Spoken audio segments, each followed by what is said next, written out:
Olá, alunos! Que bom saber que vocês estão aqui com a gente mais uma vez. Nós vamos começar agora a correção da prova de português do Colune 2022. Eu sou a Fernanda, professora de língua portuguesa. Para resolver as questões 1 e 2, precisamos ler o texto a seguir. História em quadrinhos. As histórias em quadrinhos HQs são amplamente conhecidas, principalmente pelos clássicos de heróis e vilões. No entanto, o gênero não se restringe a essa possibilidade, e na realidade é utilizado como recurso narrativo para diversas histórias, que podem ser ficcionais ou representativas de fatos históricos. Caracterizam-se pela predominância da linguagem visual como recurso comunicativo, no qual as cenas individuais são postas em sequência para construir-se um movimento narrativo. Nascidas e expandidas pelo surgimento da imprensa e do jornal, as histórias em quadrinhos conquistaram sua autonomia e ampliaram seu alcance, adentrando inclusive o cinema. As diversidades estéticas e temáticas solidificaram a força do gênero. O que é história em quadrinhos? História em quadrinhos HQ é um texto de linguagem mista no qual predomina o uso da linguagem visual como recurso narrativo. Além disso, esse gênero define-se por sua estrutura em pequenos quadros, as imagens e possíveis falas expressam-se em uma relação de tempo-espaço no texto. Comumente é conhecida ou como gênero lúdico, voltado principalmente ao público infantil, ou como as famosas histórias de super-heróis que, pelo grande sucesso que tiveram e ainda têm no grande público, confundem-se com o gênero. Entretanto, existem diversos temas, estéticas, linguagens e universos trabalhados por histórias em quadrinhos e que nem sempre são reconhecidos, como as adaptações de textos literários, os quadrinhos de cunho mais filosófico, etc. Existem diversos tipos de quadrinhos com estéticas e histórias próprias, como os de terror, romance, ficção científica, os que fazem releituras de outros textos, os de gênero, crime policial, infantil, juvenil, os filosóficos, históricos, etc. Os quadrinhos, por sua predominância textual na imagem, retratam os movimentos e o passar do tempo por meio da sequência de imagens que representam momentos estáticos, mas que, vistos em relação aos outros quadrinhos, contam uma história. Existem muitas HQs que só utilizam a linguagem visual e exploram as aproximações e os distanciamentos, as perspectivas, os exageros, as cores e outros elementos para representar ou expressar comportamentos que são compreendidos pelo leitor. Os quadrinhos, como os conhecemos hoje, nasceram com o uso e a expansão da imprensa, pois pelos jornais as primeiras tirinhas foram publicadas e consumidas pelos leitores. Esse fato garantiu ao gênero uma inserção no consumo cultural, mas, por outro lado, limitava suas publicações, pois os autores dependiam do jornal. Por volta da década de 1930, as tirinhas já publicadas em jornais passaram a ser publicadas em revistas independentes. Como o jornal geralmente era descartado após a leitura, essas revistas cumpriam a função de manter as tirinhas à disposição do público. Com o sucesso das primeiras revistas em quadrinhos, o mercado para esse gênero cresce e novas histórias são criadas e publicadas. Novos estilos consolidam-se, além de temas e representações políticos que passaram a ser debatidos nelas. O sucesso dessas revistas alcançou também o mercado cinematográfico e diversas histórias passaram a ter a sua versão em filme. Esse texto está disponível no site mundoeducação.ol.com.br. É sempre interessante sabermos de onde que o texto foi retirado. Não vai ser o caso dessa questão, mas pode ser que essa fonte ajude na resolução. A fonte e a data de quando ele foi escrito. Aqui só tem a data de acesso, mas muitas vezes a data de quando o texto foi escrito também ajuda na resolução da questão. Vocês perceberam que o texto fala sobre o gênero textual história em quadrinhos? Para quem está habituado a ler história em quadrinhos, eu tenho certeza que a maioria aqui já leu, conseguiu identificar muitas características no texto que já sabiam que existiam, que faz parte desse gênero textual. Então, as questões 1 e 2 estão bem tranquilas de serem feitas. Analise as afirmativas abaixo em relação ao texto História em Quadrinhos. No texto, ressalta-se a importância do gênero HQs no contexto da comunicação. 2. O tempo e o espaço nas histórias em quadrinhos, na maioria das vezes, não são mencionados. 3. História em quadrinhos pressupõe, em geral, uma mescla de linguagens verbal e não verbal.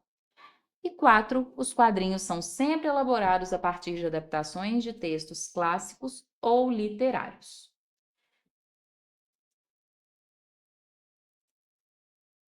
Está correto o que se afirma apenas em. Vamos procurar entre as afirmativas quais estão corretas. Na primeira, no texto ressalta-se a importância do gênero HQs no contexto da comunicação? Sim, o texto faz exatamente isso, ele ressalta, ele exalta a importância do gênero HQs no contexto da comunicação. É justamente isso que esse texto faz. Então, a 1 está correta. Na 2, diz o seguinte: o tempo e o espaço nas histórias em quadrinhos, na maioria das vezes, não são mencionados. E isso daqui, se você leu com atenção o texto, nós vamos voltar lá na linha 10, que diz justamente o contrário.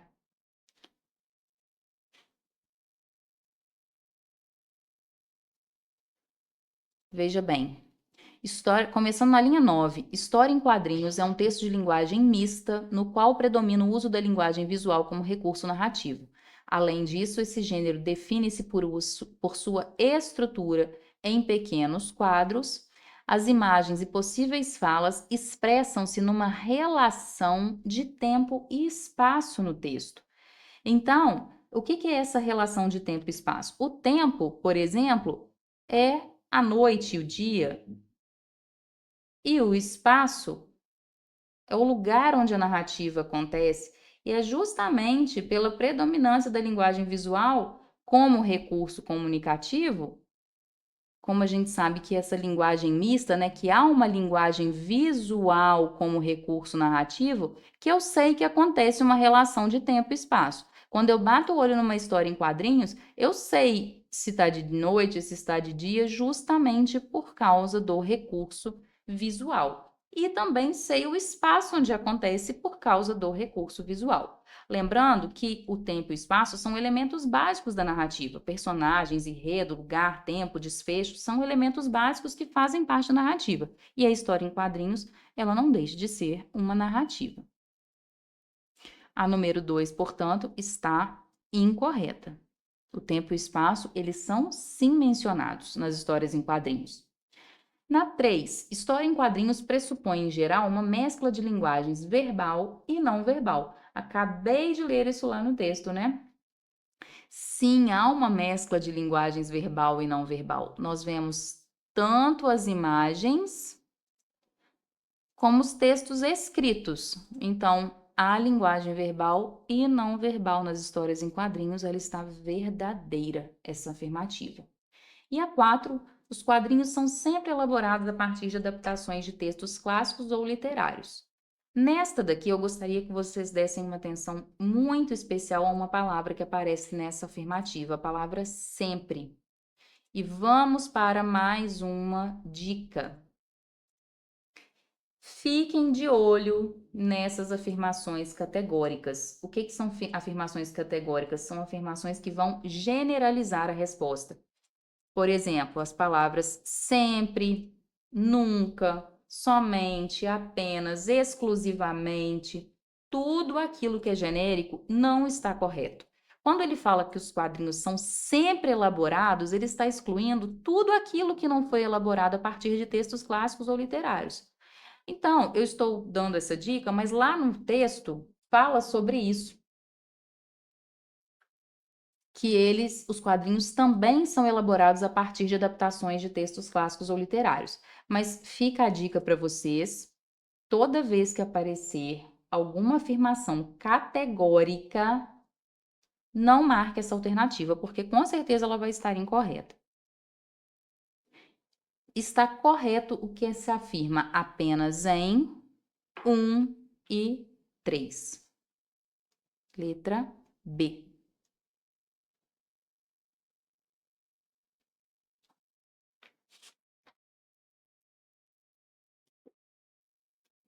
Questão número 2. No excerto, existem diversos temas, estéticas, linguagens e universos trabalhados por histórias em quadrinhos e que nem sempre são reconhecidos, como as adaptações dos textos literários, os quadrinhos de cunho mais filosófico, etc. O trecho destacado expressa uma ideia de. Nós temos aqui, na letra A, causalidade, ou seja, uma ideia de causa, uma ideia de consequência, uma ideia de contradição, de oposição, ideias opostas, e uma ideia de concessão. Concessão é aquela ideia que traduz algo inesperado em determinadas circunstâncias. Vamos ver qual delas traduz o nosso trecho destacado. Existem diversos temas, estéticas, linguagens e universos trabalhados por histórias em quadrinhos e que nem sempre são reconhecidos. Ou seja, existem esses diversos temas, eles nem sempre são reconhecidos. Aqui há uma ideia de oposição. Eles não serem reconhecidos é oposto à ideia de que existem diversos temas, porque se eu penso que existem diversos, eles deveriam ser reconhecidos, mas nem sempre são. A alternativa que indica essa contradição, essas ideias opostas que se contradizem, é a letra C.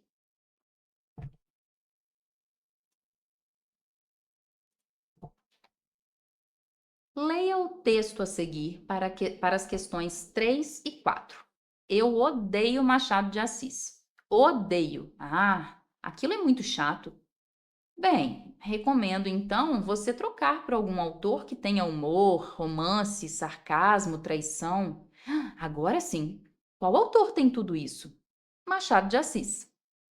Esse daqui, nós temos um texto no gênero tirinha, que está disponível no enemestuda.com, e a questão número 3 diz o seguinte: no diálogo da tirinha, a fala do personagem rato, ao recomendar a troca do autor, o que ele faz? Ele está zombando do gato, ele despreza o gato, ele repudia o gato ou ele duvida do gato? Ele zomba, ele despreza, ele repudia ou ele duvida? Aqui não tem esse acento. Ou ele duvida do personagem gato. Vamos voltar lá na tirinha para entender o que o rato está fazendo com o gato. O gato diz que ele odeia Machado de Assis. Fala que Machado de Assis é muito chato. E aí o rato sugere que ele encontre então outro autor que vai ter humor, vai ter romance, vai ter sarcasmo, traição, ou seja, nada de chato, que é aquilo que o gato está correndo. Está correndo de alguém chato. Quando o gato se anima com a indicação, ele diz: agora sim, eu quero esse autor que tenha tudo isso, humor, romance, sarcasmo, traição. Quem que é esse autor? E aí o rato diz: Machado de Assis. Vocês percebam a importância dessa linguagem mista? Estávamos falando sobre as HQ, sobre as histórias em quadrinhos, mas acontece também na tirinha. Além do texto escrito, nós temos as imagens. Olha só pela carinha, a carinha, o olhar do rato para o gato também vai ajudar a resolver a nossa questão. Esse rato, ele não está duvidando do gato, ele não está repudiando, ou seja, rejeitando o gato, e nem desprezando, ele não rebaixa o gato em hora nenhuma, nem menospreza o gato. O que ele faz ali é zombar do gato.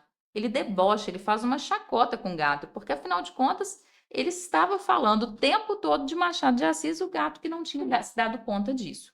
Resposta correta, letra A.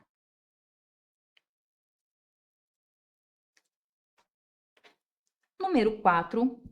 As formas verbais odeio, tenha e tem estão flexionadas respectivamente nos modos. Aqui nós temos uma questão de verbos. Vocês precisam ter estudado verbos e eu tenho certeza que já o fizeram, mas só para relembrarmos, é uma questão sobre o modo verbal. E existem 3 modos verbais.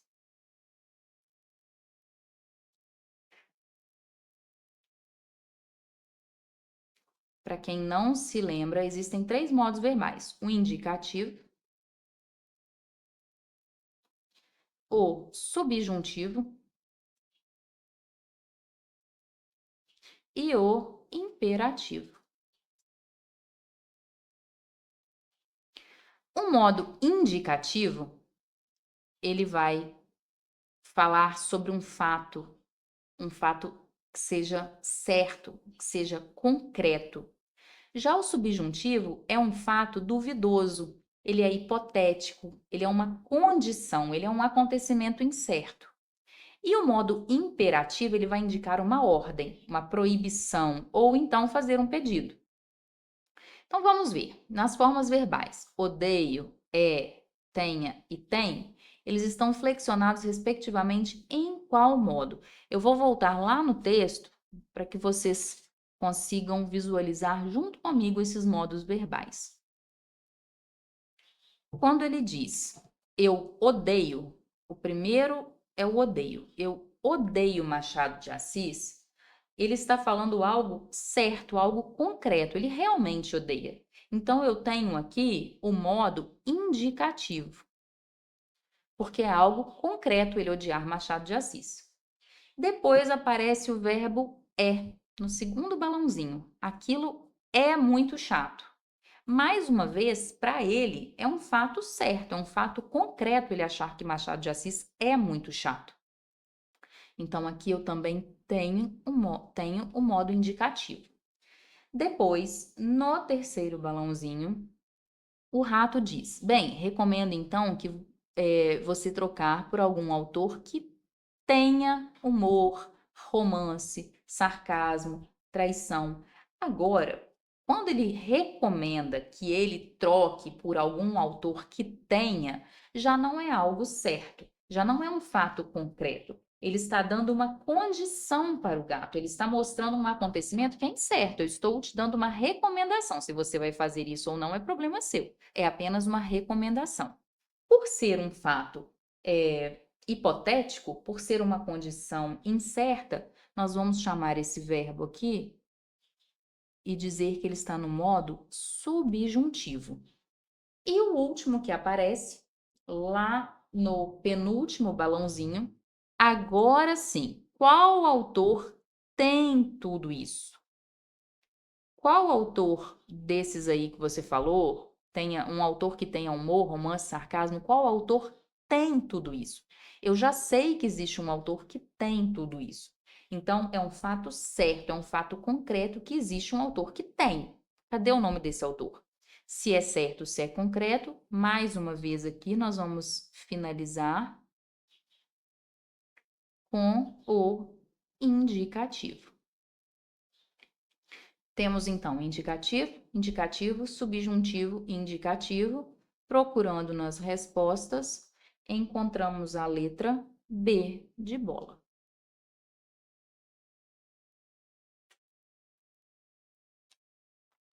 Questão número 5. Analise o trecho a seguir. O rumor único e escasso era um roer de camundongo, que me acordou daquela espécie de sonolência.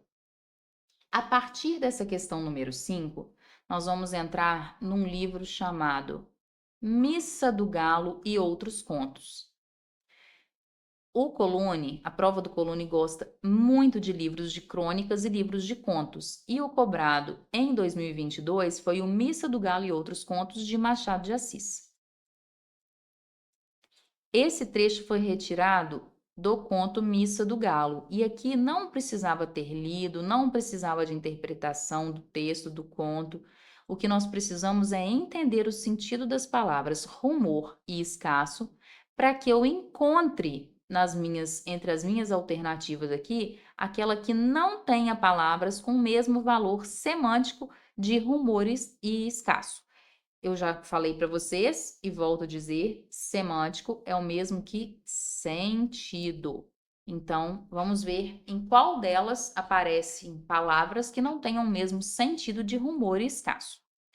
Na letra A, ruído e raro. Rumor realmente é um ruído.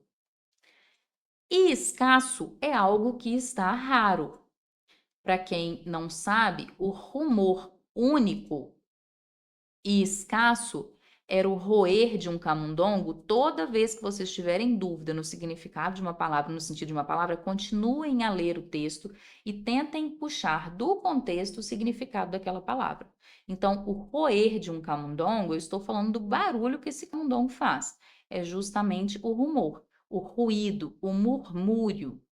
Já escasso é o mesmo que pouco, em pequena quantidade. Então, a letra A está certa. Há um ruído e ele é raro, ele é pouco, ele é escasso. Letra B, há um sussurro e ele é minguado. Minguado é o mesmo que pouco também. Tá certo. Há um murmúrio, que é inclusive sinônimo de rumor, e ele é ralo, ele é pouco. Pensa num cabelo que é ralo, uma pessoa que tem pouco cabelo. Tá verdadeira essa alternativa. E a última, um suspiro mínimo. Não é suspirar. Suspirar não é o mesmo que fazer um barulho de ruído. Então a letra D está errada. Apesar dele ser mínimo, o suspiro está errado. Letra D é a incorreta.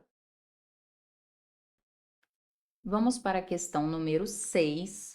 No conto O Espelho, Machado de Assis focaliza dois momentos distintos, apontando para a duplicidade de alguns elementos da narrativa.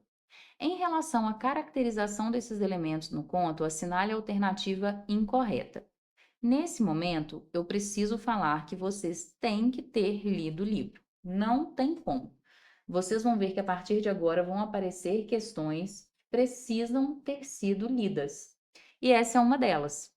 Não tem como você resolver sem entender o conto O Espelho. Por quê?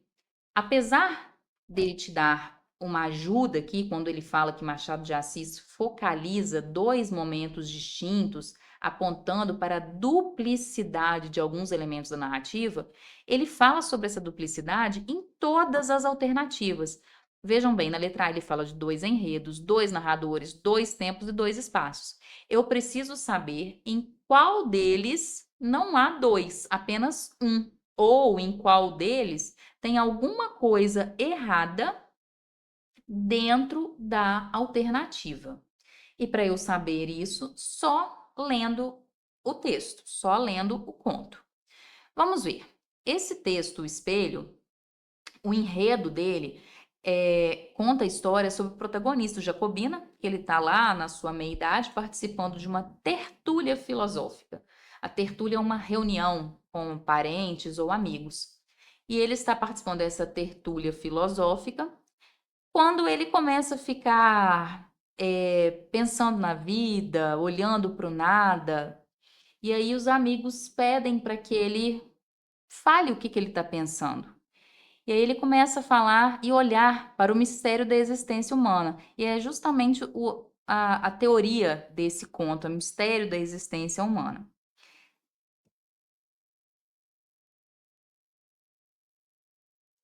E aí vamos lá.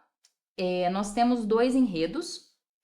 O primeiro enredo, ele está assentado com seus amigos nessa tertúlia filosófica e ele começa a narrar sobre a sua nomeação de alferes. Alferes é um posto militar. Então, o primeiro enredo é quando ele está sentado com seus amigos. A partir do momento que ele começa a narrar sobre a nomeação sua como alferes, eu tenho um segundo enredo. Então, acontece e está certo. Na letra B, aparecem dois narradores, e de fato ocorre. No início do texto, eu tenho um narrador onisciente, que é aquele que conhece toda a história, os detalhes da trama, um narrador onisciente, que está narrando sobre a tertúlia filosófica. E depois aparece o narrador personagem, que é o Jacobina, quando ele começa a contar sobre a sua nomeação de alferes. Então, primeiro começa com o primeiro enredo dessa tertúlia filosófica, o narrador onisciente contando. A partir do momento que o Jacobina começa a contar sobre a sua nomeação de alferes, passa para o narrador personagem. Também está certo. Depois, na letra C, diz que tem dois tempos da narrativa: o tempo presente e o tempo passado. O que de fato ocorre no tempo presente é a primeira parte da narrativa, quando esse narrador onisciente está contando que esses amigos estão assentados ali nessa tertúlia filosófica. E o tempo passado é quando Jacobina começa a contar sobre a sua nomeação de alferes. Também está certa. O que está errado aqui são os dois espaços, não são esses espaços que são narrados no texto. O primeiro espaço, quando os amigos estão reunidos, falando sobre, filosofando sobre a vida, em que o narrador onisciente começa a contar o texto, dentro do tempo presente, esse espaço não é um sítio aprazível. O cenário é uma sala da casa do Morro de Santa Teresa, quando eles estão assentados conversando. E depois, o espaço do conto é o cenário na casa da tia Marcolina, que era a tia do Jacobina. Não era uma cidade desafiadora. Inclusive, gente, o lugar onde eles estão é narrado como não é narrado como um lugar aprazível. Aprazível tem a ver com a palavra prazer. Então, é algo que tende a ser agradável, que tende a provocar prazer, o que é muito contrário àquilo que se fala no texto. O texto, ele cria, no início dele, quando eles estão conversando, um ar sombrio para o ambiente, próprio para essas discussões filosóficas, né? Então, é um cenário um tanto que sombrio e não aprazível, e não acontece dentro do sítio esse primeiro cenário. É dentro da sala de uma casa no Morro de Santa Teresa. Portanto, existem dois espaços realmente distintos. Há essa duplicidade de elementos da narrativa. Tem o primeiro espaço, onde eles estão reunidos conversando, e depois o espaço do passado do Jacobina, quando ele conta, mas não são os espaços apresentados na letra D. Ela está incorreta. Questão número 7. Leia o trecho a seguir. Das quais recordo a interrogativa, a admirativa, a dubitativa e a cogitativa, não lhes punha esses nomes, pobre estudante de primeiras letras que era, mas instintivamente dava-lhes essas expressões. Trecho este retirado do Conto de Escola, também do livro Missa do Galho e Outros Contos, do Machado de Assis. Não é uma questão de interpretação, é uma questão de gramática, que diz o seguinte: pode-se afirmar que a palavra destacada é formada por. A palavra que estava destacada nessa questão é a palavra instintivamente.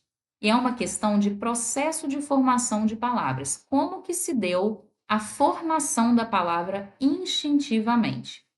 A palavra instintivamente ela foi feita por derivação, a formação dela, ou por composição. O processo de derivação, existe a derivação prefixal, sufixal, parasintética, regressiva e imprópria. Lembrando que esse processo de derivação, nós temos um acréscimo de afixos ao radical. Já o processo de composição, existe a composição por justaposição por aglutinação, é quando há uma junção de dois ou mais radicais. O que acontece na palavra instintivamente não é a junção de dois ou mais radicais. Aqui eu só tenho um radical, que é o radical instinto. O instinto aqui, que é o meu radical. O instintivamente, ele veio da palavra instinto. E aí, o que ele recebeu no final dele foi um afixo. Esse afixo, como ele aparece ao final da palavra, ele é chamado de sufixo. Se ele tivesse aparecido antes da palavra, ele seria chamado de prefixo. Pré vem antes. Como ele apareceu depois, ele é um sufixo. Portanto, nós temos aqui uma derivação, porque ela foi derivada da palavra instinto, sufixal, porque ela recebeu um sufixo. Resposta, letra A. Questão número 8. Leia o trecho retirado do conto Missa do Galo de Machado de Assis. Menezes trazia amores com uma senhora separada do marido e dormia fora de casa uma vez por semana. Conceição padecera a princípio, mas, afinal, resignara-se, acostumara-se e acabou achando que era muito direito. A utilização da conjunção em destaque possibilita ao leitor a compreensão de que, por fim, o sentimento da Conceição foi de quê? Ou seja, a Conceição, a princípio, padecera. Padecer é o mesmo que ela resistiu, ela teve uma resistência, ela aguentou, ela suportou. Mas Afinal, resignara-se, acostumara-se. Ela acabou achando que era muito direito. Essa conjunção aqui, que traz uma oposição ao trecho, vai nos indicar que depois de ter resistido tanto no início, a Conceição, ao final, ela se entusiasmou, ela se entristeceu, ela ficou contente ou ela aceitou? Temos a resposta correta na letra C. Afinal de contas, primeiro ela padeceu, mas no final ela resignou, ela se acostumou e achou que aquilo era direito mesmo. Portanto, ela aceitou. Resposta letra C. Questão número 9. Analise as afirmativas a seguir sobre o conto Umas Férias de Machado de Assis. Também presente no livro Missa do Galo e outros contos. Número 1. Nesse conto, Machado de Assis evidencia a sinceridade dos sentimentos vividos pelos dois irmãos, em especial o primeiro contato de um menino com a morte. A alternativa 2, afirmativa 2, a visão objetiva e pessimista da vida e das pessoas mistura-se nesse conto com a subjetividade infantil por meio de uma análise psicológica das contradições humanas. E o conto envolve o leitor pelas surpresas apresentadas e pelas conversas que o narrador estabelece frequentemente com o leitor. Como eu disse a vocês, essa daqui é o tipo de questão que também é impossível fazer sem ter lido o livro. E esse conto aqui, especialmente, Umas Férias, conta a história de um menino, de uma criança que não gostava de ir para a escola, e ele estava na sala de aula quando seu tio vem buscá-lo. O tio conversa com o professor e pede para esse garoto ir embora mais cedo. Ele vai embora feliz da vida, né? Porque ele não gostava de ir para a escola e o tio foi buscá-lo. Apesar de que ele fica um pouco preocupado e ansioso pelo que vai encontrar em casa, porque ele estranha a atitude do tio. E o tio, por respeito também, ele não pergunta, não questiona o porquê de estar indo embora. Ele vê que o tio está um pouco triste, mas ele não pergunta em momento algum o que tinha acontecido. No caminho, eles param na escola da irmã dele, que é mais nova, também buscam a irmã para ir para casa. E durante todo o trajeto para casa, que a maior parte desse conto é em torno desse trajeto para casa, o tio encontra algumas pessoas pelo caminho que também se mostram tristes, mas os irmãos, talvez por serem crianças, eles se mantêm esperançosos de estarem chegando em casa e ter uma festa surpresa, um baile esperando por eles em casa. Enfim, nessa número 1, e aí quando eles chegam em casa, o pai tinha falecido e era o velório do pai que estava ocorrendo. Ele fica uma semana em casa e depois ele volta para a escola. E ele não gostava da escola até então e depois ele volta para a escola feliz por estar voltando, porque não foram as férias dos sonhos, não era por aquele motivo que ele queria ter ido embora mais cedo de casa. Então, nesse número 1, quando ele fala que nesse conto Machado de Assis evidencia a sinceridade dos sentimentos vividos pelos dois irmãos, em especial o primeiro contato de um menino com a morte, está certa, realmente é isso que acontece. Na número 2, a visão objetiva e pessimista da vida e das pessoas, essa visão objetiva e pessimista, tanto do tio quanto das pessoas que eles vão encontrando pelo caminho, mistura-se nesse conto com a subjetividade infantil, por meio de uma análise psicológica das condições humanas. O menino, ele a todo momento, enquanto o tio encontra com outras pessoas pelo caminho, ele vai falando sobre o ponto de vista dele, ou seja, é muito subjetivo, é um ponto de vista do garoto, afinal de contas, esse conto ele é narrado em primeira pessoa, então, ele vai fazendo uma análise psicológica dessas condições humanas, do tio e das pessoas que eles vão encontrando pelo caminho. Também está correta. Número 3, o conto envolve o leitor pelas surpresas apresentadas e pelas conversas que o narrador estabelece frequentemente com o leitor. Essa 3 também está correta. O texto ele é narrado com muita riqueza de detalhes, ele é muito descritivo, como se o narrador tivesse uma intimidade com o leitor. Ele vai expondo durante o conto as suas dúvidas, as suas indagações, especialmente quanto à tristeza que as pessoas demonstravam ao caminho. Então, todas as 3 estão corretas.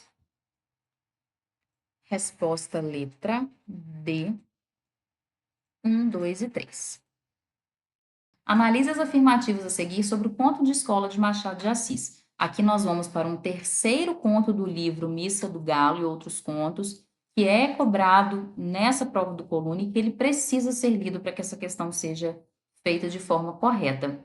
Não adianta pegar resumo na internet, é preciso ler, viu, gente? Então vamos ver. Esse conto de escola, ele tem como tema a corrupção e a delação. Ele é conto de escola porque ele se passa dentro de uma escola. E aí nós temos um menino, o Pilar. Tudo começa quando o Raimundo, que é o corruptor, filho do mestre, filho do professor, ele oferece uma moeda a Pilar, que é seu colega de sala, em troca de umas lições de sintaxe. Então, o Raimundo fala assim: olha, me ajuda aqui que eu te ajudo com. Me ajuda aqui que eu te dou um dinheiro para você me ajudar com as lições de sintaxe. Só que o pai dele era o professor. E aí, o Curvelo, que é o delator, né, um pouco levado, Machado de Assis diz que ele é um pouco levado do diabo, os denuncia ao professor, e aí o Raimundo e o Pilar são violentamente castigados com 12 bolos de palmatória cada. Número 1. O conto é narrado em primeira pessoa por um narrador personagem. Essa daqui tá certa. É o Pilar, o narrador protagonista, ele que conta a história. Então, a número 1 está correta. Número 2, a narrativa é delineada por características principalmente objetivas. Nós temos um problema aqui. Lembra que eu falei com vocês sobre esse principalmente aqui? Não, olha só as palavras que vão generalizando, né? Não são características principalmente objetivas. Até porque, se ele é narrado em primeira pessoa, se é um narrador personagem, as características, ele é narrado principalmente por características subjetivas. Há um sentimento, uma emoção da pessoa que está narrando. Então, não são características primordialmente objetivas. Essa número 2 está incorreta.